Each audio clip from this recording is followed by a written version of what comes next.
Isang beses lang tayo mabubuhay sa mundo.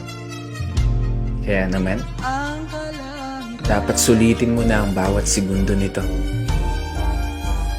Gawin mo lang palagi yung mga bagay na tingin mo magpapasaya sa'yo. Puntahan yung mga lugar na gusto makita ng mga mata mo. Kasi isang beses lang, isang beses lang, tayo may pagkakataon dumaan sa kalsada ng buhay na hindi mo na mababalikan. Dahil habang tumatanda tayo,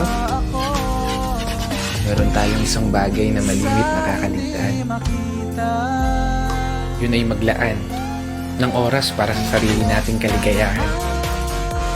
Kasi karamihan sa atin, puro trabaho na lamang nasa isip.